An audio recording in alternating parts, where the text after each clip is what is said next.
So I will talk about Construction JL Groslo. It all started with my great-grandfather, in 1965. At that time there were about 4 to 5 employees, including my grandfather and his cousin. The company was officially founded in 1984 by my grandfather, Jean Groslo, and that is where the name of the company Construction JL Groslo comes from. Nowadays, the owners are Steve Groslo and Eric Groslo.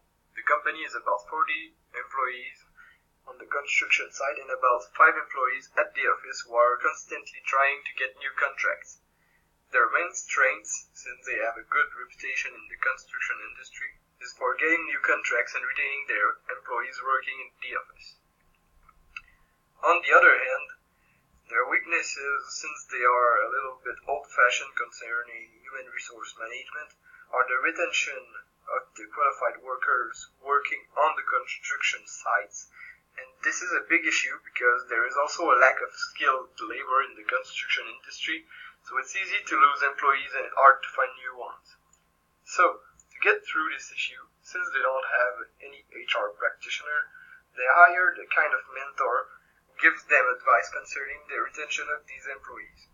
They had several meetings, and she concluded that the company was not enough recognizing and rewarding their workers for the work they did. Through the list of recommendations that the company received from their mentor, there are some reward and recognition tips.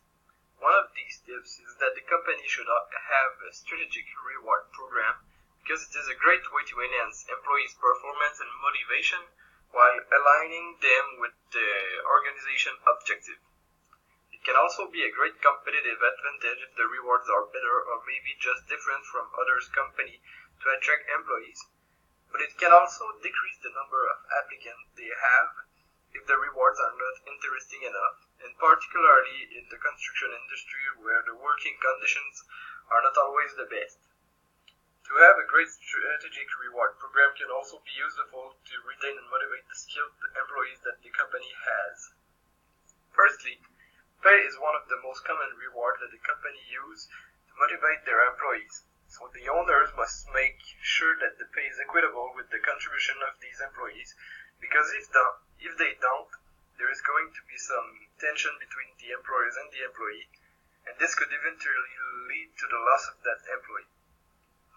On the construction site, every employee must work in team with each other, so another great way of rewarding them could be team bonuses for their performance.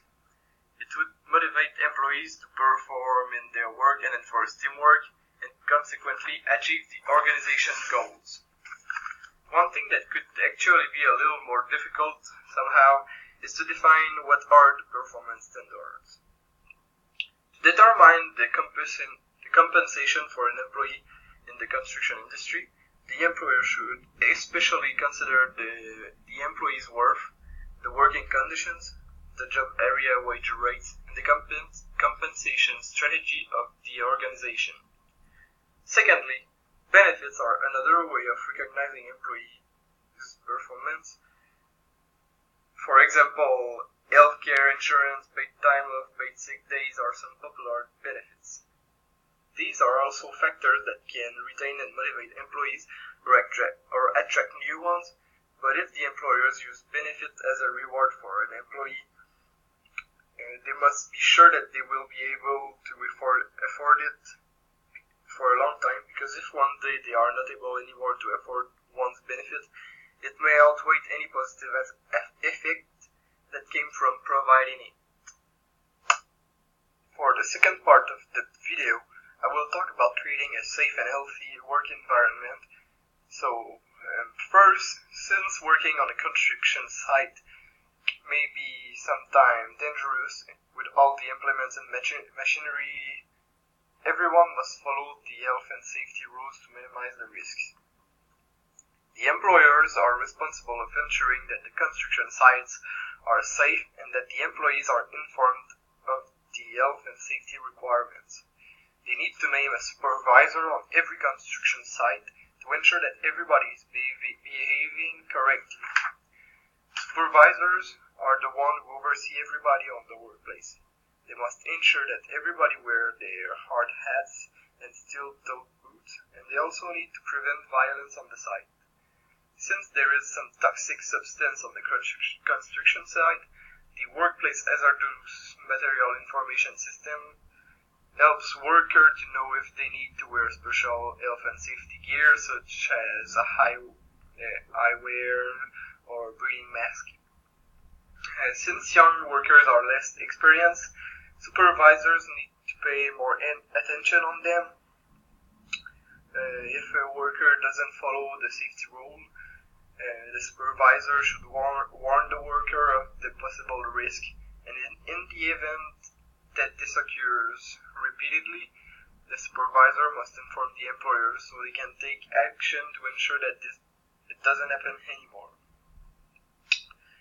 If an inspector enters a construction site and sees a worker without his hard hat, for example, the company will receive a fine which is payable by the company and not by the worker. And depending on the seriousness of the wrong behavior, a fine can go up to $300,000. The employees themselves should take every necessary precaution to ensure they don't get injured. They also need to report any hazardous condition, and they have the right to refuse to work until these conditions aren't hazardous anymore. Neglecting to wear health and safety equipment may result in occupational injuries such as fracture and amputation, or occupational illness such as pulmonary